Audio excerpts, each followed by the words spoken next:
Grounded.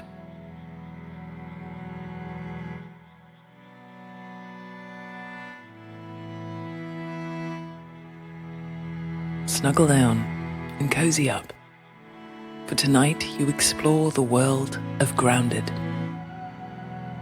You wake to find yourself in what seems to be a cave of sorts. You're not far from the cave's mouth, which allows a strong beam of sunlight in, illuminating the interior. You can feel its warmth as you get up and make your way to the opening. The light is so intense it almost blinds you, and you find it hard to make out anything beyond the cave's mouth. As you step out of the cave and into the sunlight, your eyes quickly adjust and the blurs of colour start to take form.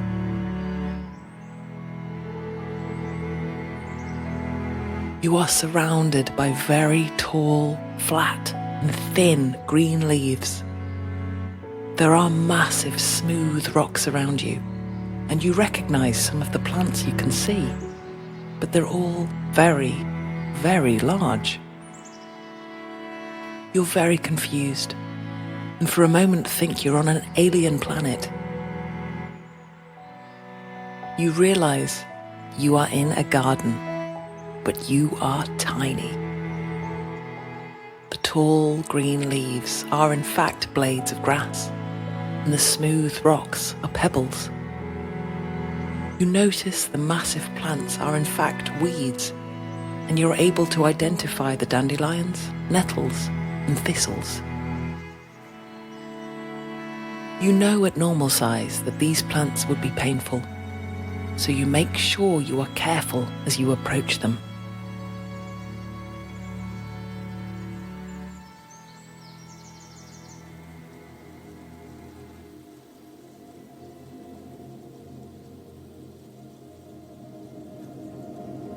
As you're so small, you realize the thistles pose you more danger. They are very sharp and very strong. If you were to walk into them, you'd graze or cut yourself. You walk away from the thistles, past the nettles, and towards the dandelion. You want to climb up to get an idea of your surroundings.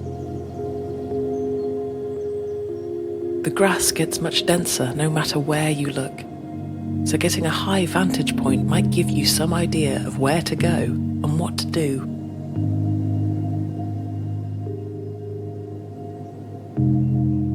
The dandelion is further away than you initially thought. You are thankful its flower is so bright and big, acting like a beacon amongst the undergrowth of the grass.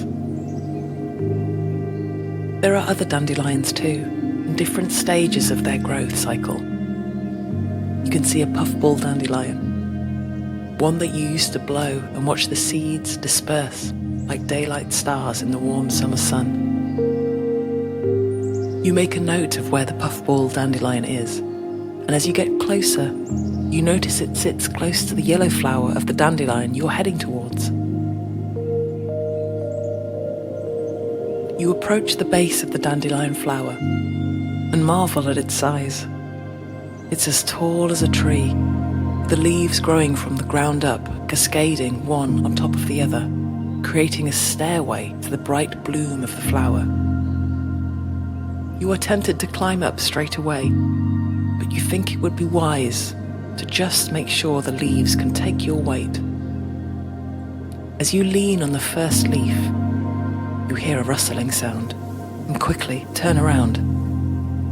You know at this size, all insects could be a threat.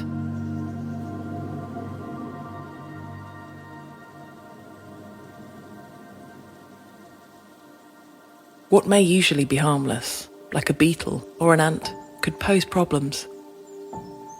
You hope that by staying calm, you're able to deal with whatever comes out of the grass. You wait patiently, listening carefully. And before long, some feelers come poking through the blades of grass, followed by what seems to be a huge gardening shear.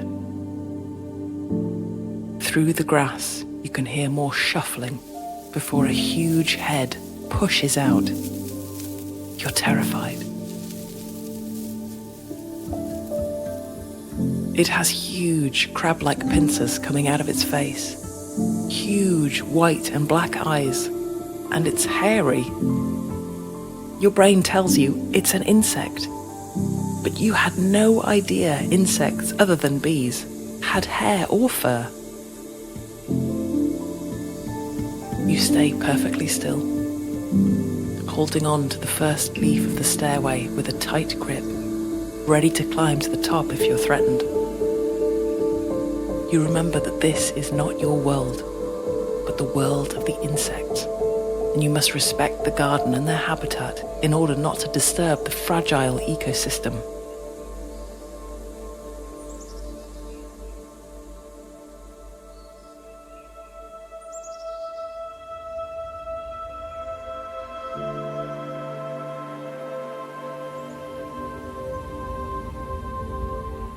As the insect fully emerges from behind the grass curtain, you recognize it's a ladybird.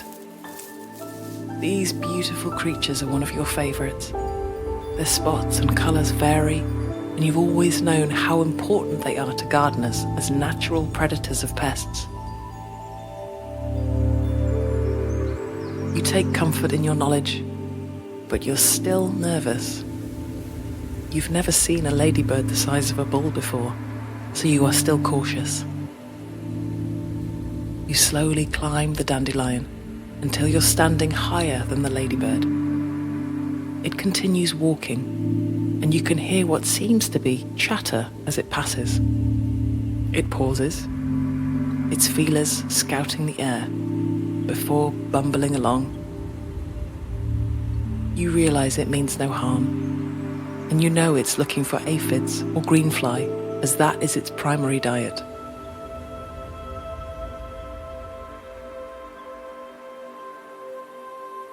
At your normal size, ladybirds look so elegant and peaceful. But at this size, you notice they're more clumsy than you thought, bumping and knocking into everything on their way. Now you're not threatened by the ladybird. You sit down and watch it disappear into the grass. It's a beautiful ladybird with 3 spots on each side. It has a deep red colour, and the spots are as black as the darkest of nights. You can clearly see the dividing line down its back that houses the delicate wings. And the shine from its shell is incredible as it walks through the sun-drenched garden. Its reflection is as clear as the stillest water, and you notice there's a slight glitter to it. It's mesmerizing, and you stare until it disappears back into the forest of grass.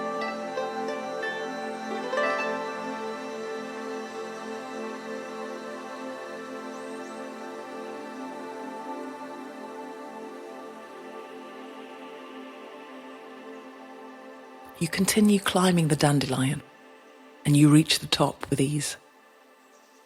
To your surprise, the puffball dandelion is a lot closer than you'd first observed, and it blocks your view of part of the garden. Not far from where you are, there is a structure that seems to have neatly and perfectly straight pieces of grass poking out, as if protecting it. And just over the top of the blades, you think you can see smoke. But it can't be. It must just be dust being picked up from the insects wandering about in the garden. But it's black smoke, not tan or brown as you'd expect from dirt or dust. Although it looks close by, you've understood that things are not as close as you perceive them to be, especially now that you are so small. You know that it will take some time to walk there. Then, you remember the puffball dandelion. You know from playing grounded that you can use this as a glider of sorts. Luckily, you know that the dandelion stem is hollow, but has a very stringy outside. you can see that there is a thistle almost touching the stem. You know that the stem would be easily pierced. You rock the dandelion back and forth, hoping not to knock too many of the seeds off the puffball, until the thistle pierces the dandelion stem.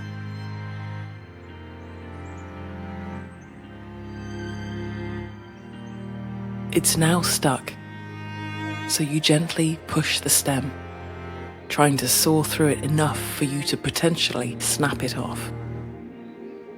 You want to get it hinging before you use it to glide across the grass tops. After a little while, you succeed in getting the dandelion puffball dislodged enough for you to use. Although you've been working to this goal, you suddenly realize that you're quite high up. You'd not noticed this until now, and all of a sudden you feel queasy and nervous.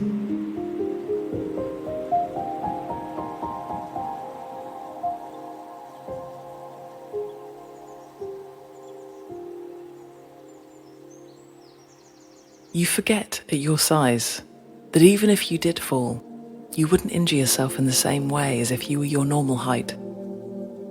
You remember learning about this in school, how the smaller you are, the greater your air resistance, which means that you don't fall as fast. This, you've been told, is why insects are fine even if they drop from a great height. Even though you remember this, you're not convinced, and you don't want to test the theory. You continue to hesitate. You know you would take this risk in the game, but you're not as confident as you thought you would be. As you contemplate your next move, you can feel the air around you vibrate. It's a weird sound and a feeling, and you start to feel it in your body.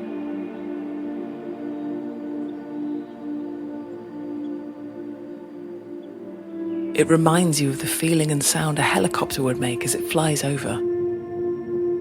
Before long, you feel a breeze picking up, and the sound is getting closer.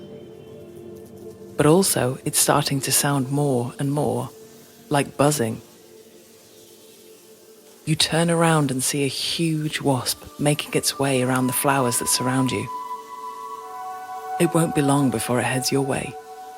And there's no way you're going to wait for it to come near you. It's the size of a car. You grab the dandelion stem, run, and launch yourself into the air.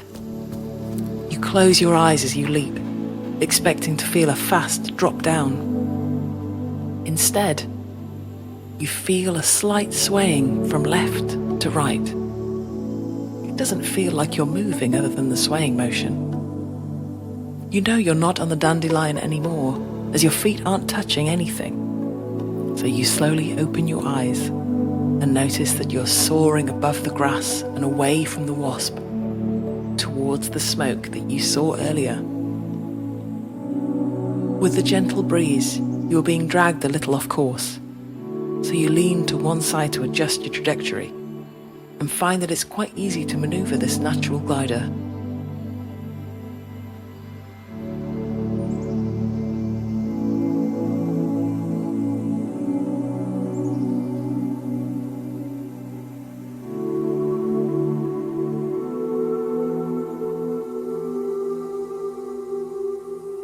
Your weight is enough to keep it stable and give you the pull you need to slowly descend to the ground. As you notice yourself losing height, you observe what seems to be a fence of grass, blocking whatever it is making the smoke. The closer you get, the more you notice, and before long you land next to the camp.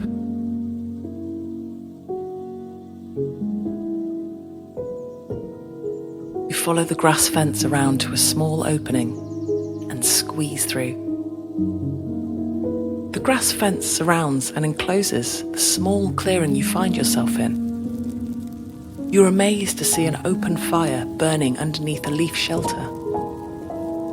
Next to it are what appears to be beds made from twigs, and lined with dried grass, topped with the softest moss you've ever seen. Looking to the other side, you notice a huge web-like structure before realizing it is in fact a web. Under normal circumstances, you'd be worried about a spider's web so close to you. But you know from playing the game that this web is a dew catcher that would have been built by whomever had built this camp. It's heavy with dew, and the spider silk looks as though it's going to snap at any moment, but you know it's very strong.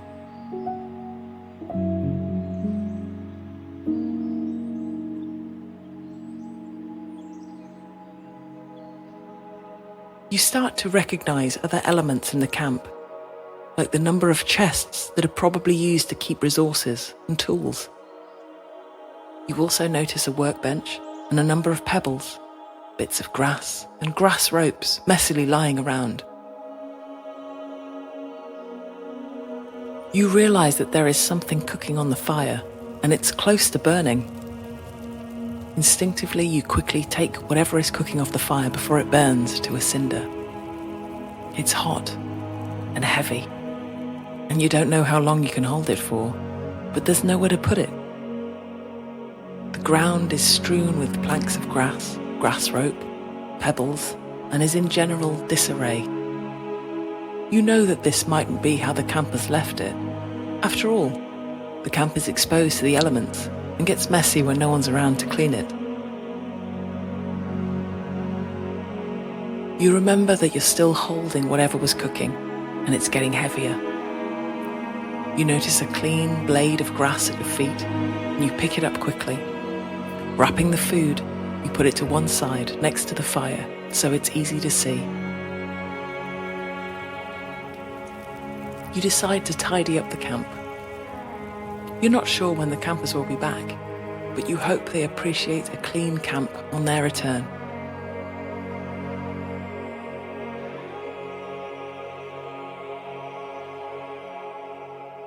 You begin by collecting the pebbles scattered on the floor, and they're heavier than you anticipate. You also notice a few shoots of weeds poking through, and you pull them out with your bare hands. They're as thick as saplings, and pulling them out requires great effort. Luckily, there are only 2 or 3, and you make quick work of them.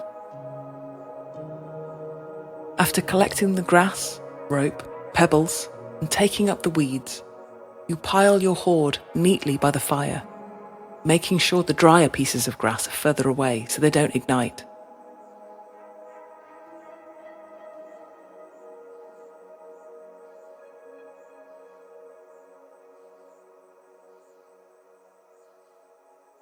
The last of your jobs is to collect the water from the web.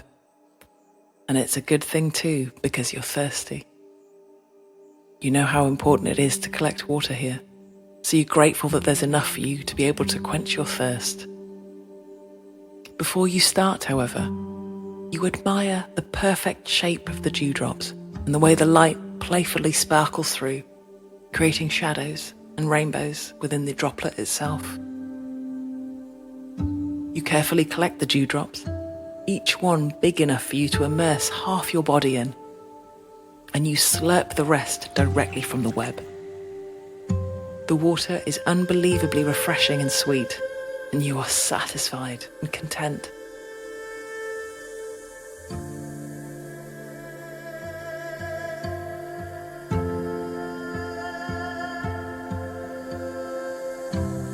The camp is a lot neater now, and the resources are safely collected, and you know you'd be happy with coming back to a nice camp. You contemplate exploring further, but your legs and arms are heavy. The day's adventures have seen you wake from the dark, climb to the light, and fall back to the ground again. You've experienced insects up close and in a whole new way.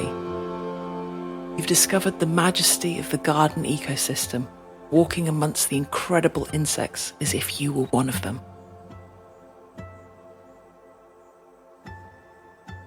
You notice a soft patch of moss, unused, by the grass fence behind the fire and between the pile of pebbles you'd collected earlier. It's inviting. You make your way over and make yourself comfortable, hoping you can stay awake long enough to meet the builder or builders of this camp.